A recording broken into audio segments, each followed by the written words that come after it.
কাজের সাথে অতপ্রতভাবে জড়িয়ে স্টেরিলাইজেশন শব্দটা। যেখানেই কাজ করবে তোমাকে স্টেরাইল করে করতে হবে, তাই জন্যই স্টেরিলাইজেশন চ্যাপ্টারটা দেওয়া হয় মাইক্রোবায়োলজিতে। স্টেরিলাইজেশন কাকে বলে?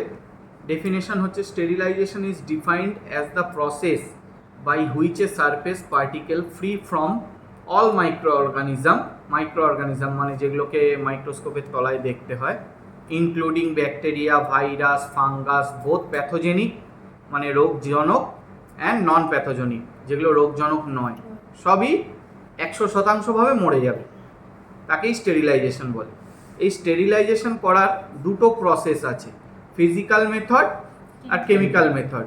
ফিজিক্যাল মানে হচ্ছে যন্ত্রপাতির সাহায্যে, আর কেমিক্যাল মানে রিয়েজেন্ট, এই সমস্ত জিনিস সাহায্যে। তো ফিজিক্যাল মেথডটাই মেন, দেখছো এত কিছু। ফিজিক্যাল মেথডে 3টে পার্ট আছে, হিট, ফিল্টারেশন, রেডিয়েশন। হিট দিয়ে ফিল্টারের মারফত, রেডিয়েশনের মারফত। হিট আবার দু রকম ভাগে হয়, moist heat, dry heat. Moist হিটের আবার 3টে ভাগ আছে, বিলো 100 ডিগ্রি মানে 100 ডিগ্রির কমে, 100 ডিগ্রির নিচে 3টে প্রসেস হয়, পুরো ফিক্স 100 ডিগ্রিতে 2টো প্রসেস হয়, আর 100 ডিগ্রির উপরে একটা প্রসেস হয়।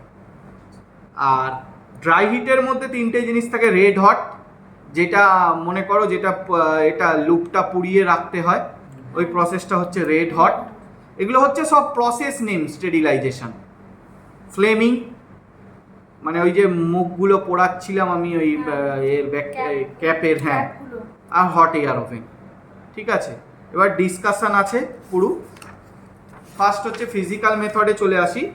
ময়েস্ট হিট হচ্ছে গিয়ে বিলো 100 ডিগ্রি। বিলো 100 ডিগ্রি যে প্রসেসটা হয়, প্রসেসটার নাম হচ্ছে পাস্তুরাইজেশন। কিভাবে হয়? 63 ডিগ্রি টেম্পারেচারে 30 মিনিট। কত টেম্পারেচার?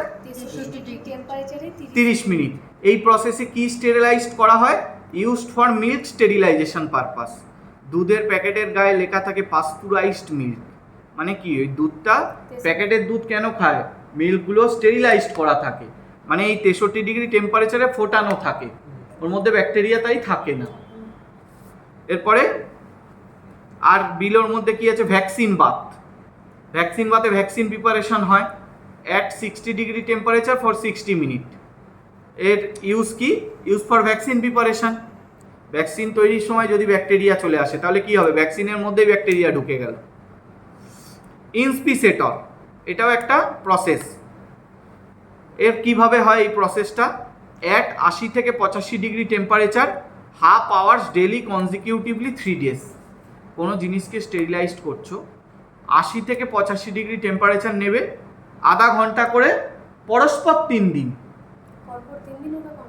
এই তো, daily consecutively for 3 days. Use for media preparation purpose, কিছু মিডিয়া তৈরির সময় লাগে। ঠিক আছে। অ্যাট 100 ডিগ্রি, ফার্স্ট হচ্ছে boiling, at 100 degree for 10 to 30 minute. Use কি?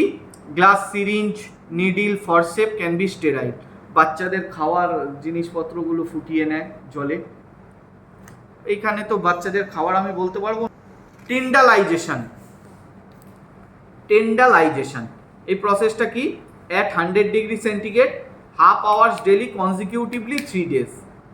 ইনস্পিসেটার হচ্ছে গিয়ে 80 থেকে 85, হাফ আওয়ার্স ডেলি কনজিকিউটিভলি, এটা fixed 100, half hours daily consecutively 3 days. Use for media preparation purpose. ঠিক আছে। 100 ডিগ্রি, অ্যাবাভ 100 ডিগ্রিতে কি আছে? অটোক্লেভ আছে। অটোক্লেভের প্রসেস কি? এইটুকু শুধু মনে রাখলেই এনাফ। 121 ডিগ্রি সেন্টিগ্রেড, অ্যাট বলবে আগে, at 121 degree centigrade under 15 pound pressure for 15 to 20 minute. কি ক্ষেত্রে ইউজ করা হয়? Autoclave use for sterilization purpose mainly, culture media তৈরি, surgical instrument, sterilization of solution water, lab glassware, কাচের জিনিসপত্র, বায়ো হ্যাজার্ড, ওই এগুলো যে হ্যাজার্ড পড়িয়েছিলাম, ওই ব্লু কালার ব্যাগ, এই ব্যাগগুলো সব রেখে অটোক্লেভ করে দিতে হয়, এইসব অটোক্লেভে কাজ লাগে। না, হিট, ময়েস্ট হিট গেল এতক্ষণ। ড্রাই হিটে ফার্স্ট হচ্ছে রেড হট। স্পিরিটটাকে যেটা হ্যাঁ, বলছিলেন Bunsen burner or spirit lamp till red hot. এর ইউজ কি? Glove, syringe, needle, forcep should be sterile. এর পরের প্রসেসটার নাম কি? Flaming. At 80 degree centigrade instant. Sterile culture tube and বোতল, ওই যে বোতলগুলো মুখ পোড়াচ্ছিলাম এটাকে বলে flaming. Hot air oven at 60 degree centigrade for 30 minute, ওই ইনকুবেটারের মতোই দেখতে। Use dry the wet glassware, ধোয়া জিনিসপত্রগুলো ওর মধ্যে ঢুকিয়ে শোকাতে হয়।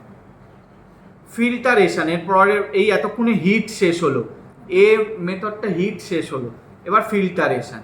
ফিল্টারেশন মানে কি? ফিল্টার, ওই ড্রেনের জল ঢুকিয়েও খাওয়া যাবে, ওর মধ্যে ফিল্টার করে এক একটা ফিল্টার বেরিয়েছে না, কিনফিন্ট, ড্রেনের জলও পরিশ্রুত হয়ে যাবে। ওর একটা ছোট্ট এইটুখানি একটা ফুটো থাকে, এইটুখানি, ওর মধ্যে দিয়ে শুধু জল বেরোতে পারে আর বাকি সব কিছু আটকে যায়। হ্যাঁ, সব আটকে যাবে। Filter use for sterilization of drinking water.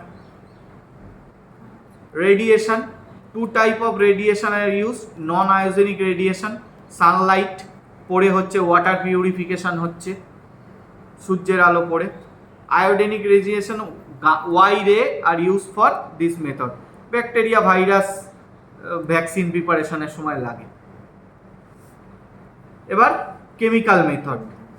Chemical মেথডে কি কি আছে? অ্যালকোহল, মেনলি স্কিন অ্যান্টিসেপটিক, ওই যে ব্লাড টানার সময় যেটা লাগছে।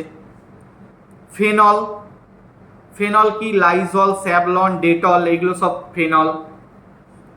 Hypochlorite solution, this solution used for infected area, working area, clean purpose, মানে কাজ করার পরে 1% হাইপোক্লোরাইড দিয়ে ক্লিন করতে হয় দরকারি ল্যাবে। তুমি যে কাজ করবে, কাজ করার পরে জায়গাটাকে পরিষ্কার করবে কি দিয়ে? সলিউশন। এটা লাগবে না, এইটা খালি। Formalin gas, formalin gas use for sterilisation OT or room. OT হয়েছে একটা পেশেন্টের, ওটিটাকে কিভাবে স্টেরিলাইজেশন করবে? রুমটাকে একটা গ্যাস ছড়িয়ে দেয় ওটির মধ্যে, যে রুমে ওটি হয়, গ্যাস ছড়িয়ে দিয়ে আধা ঘন্টা মতো কিছুক্ষণ রেখে দিলেই ওই গ্যাসের মারফতই সব স্টেরিলাইজড হয়ে যায়। এই প্রসেসটাকে বলা হয় ফিউমিগেশন। ফিউমিগেশন, ঠিক আছে।